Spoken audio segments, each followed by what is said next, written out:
What's up everybody, my name is Tonny. I'm here with another Warframe guide video, and in this video we're going to be looking at the Sacrificial Kronen Prime. Before we get into the build, let's take a look at the appearance of this weapon. So I have the Kronen Conclave skin here. I also have the Maruda Tonfa skin, but I'm using the Conclave because I got it from Conclave, and it looks pretty nice. Of course, it's really hard to see the little green lasers on it because of all the status effects that's going on it, but when it comes to this Conclave skin though, if you make it really black and put some green or any color you guys want on this skin as the for the lasers and such, you would notice that it looks pretty sick. And as always, on the Pyro Sugacha on the attachments, and the holster style would be the standard Tonfa style. I wouldn't be using the hip style because it looks kind of weird. I mean, look at that. It's just so weird. I don't want to adjust that on all my Tonfa weapons, so I'm not going to put that on. And the reverse is like, it's okay for the reverse, but I prefer this style better. Looks more neater because this one looks like it's crossed, and it looks pretty cool too, but I don't want to buy that. I prefer this side. I look like a bug with the other one, so I'm just going to use the defaulted one. Okay, so onto the build. I have here two builds, as always. This time with the stance though, it's not the Grim Fury, as the default polarity is the, what is it called, Murderai. This one's the Naramon version, so I'm using the Sovereign Outcast. And when it comes to Gentleman Cross versus Sovereign Outcast, the combo for Sovereign Outcast, which is the, I believe it's the Vagrant Behest, I don't know if I said that right, Behest, Vagrant Behest, this combo is actually better than Gemini's class version of the combo because of the amount because of the 360, basically. I would say it's 360, and of course the forward momentum is actually pretty faster. So I enjoy Sovereign Outcast a lot. When it comes to the build, this build is personalized just for me, and it's personalized just for my limbo. So I would say don't use this unless you like the way it performs. Otherwise, there's a build right here for you guys, which is a little bit better.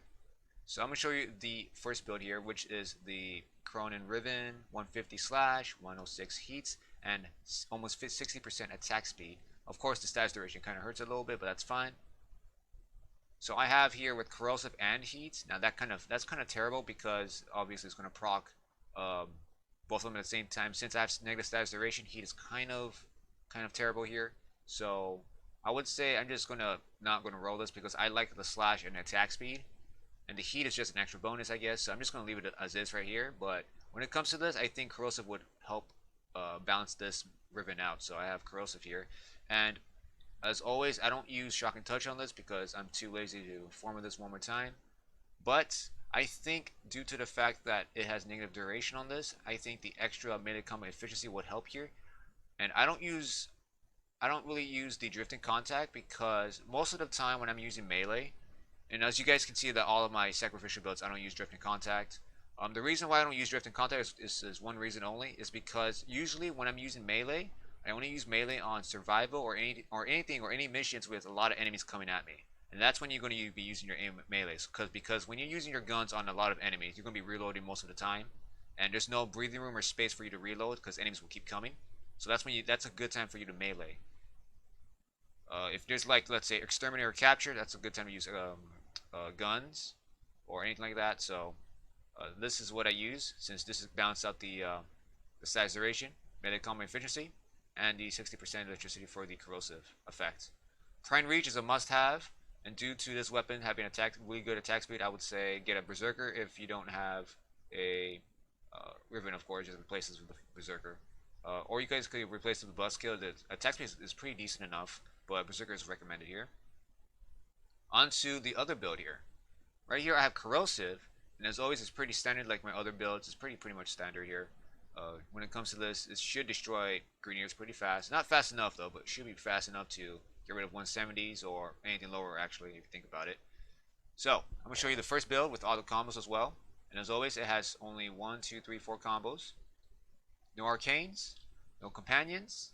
As always, level 170 heavy gunners. First combo, without moving but standing, basically. Okay, moving and attacking. I might need to make another Grineers. Blocking and moving.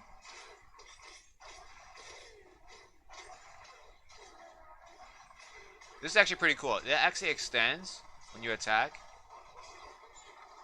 So that's pretty nice. Look at that range. So it's pretty nice to use that combo.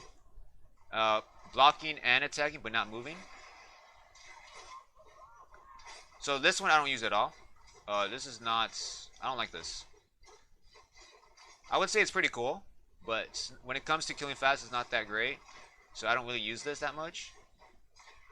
Because you're leaping, and the leap actually pauses a little bit. So I prefer this. It's a little bit faster, and it's in a 360 attack as well. Alright, so on to the other one, which is the Corrosive version. Keep in mind that this is a little bit less damage than usual, but it should still kill level 1 damage, no problem. Not too fast though, but it's like around 3 seconds to 4 seconds. So go ahead, we're going to show you here. Without moving.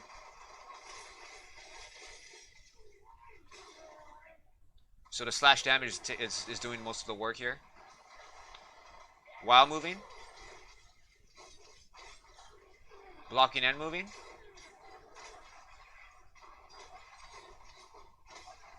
Blocking but not moving.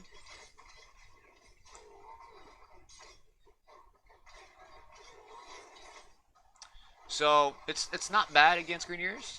I would say this is a really good weapon. Now I want to point something out. On my previous Sacrificial Steel videos, or Sacrificial melee weapon videos, I do get some comments regarding how weak the weapon is, or replacing Sacrificial Steel with Blood Rush. Now I'm doing Sacrificial Steel just because of Fashion Frame or Lore Frame or whatever you want to call it. Just because it's just for fun, really. It's like making a build for Opticore and making it fire rate like super high and just like making it a machine gun. That's what I'm trying to do here with this. These weapons, obviously, they're not the best as they will be, but there's better builds out there if you guys are not going to be using Sacrificial Steel. Obviously, Blood Rush is a great replacement for Sacrificial Steel, and you must have Drifting Contact if you're going to be building multipliers like crazy. But again, you know, it's just all up to you guys on how you guys play. For me, I just want to make something similar to that. Similar to how people make Opticore as a machine gun. Same thing here, just applying Sacrificial Steel to this and just making it just be able to kill Sentients and such. So this is just a for fun build here that actually gets the job done, but not quickly enough or not great enough, but enough to get the job done. So hopefully this guide or this video helps you guys a little bit on Kronen Prime and a little bit on understanding why I'm doing Sacrificial Steel builds. So that is that. Thank you guys for watching. Until next time, you guys, peace out.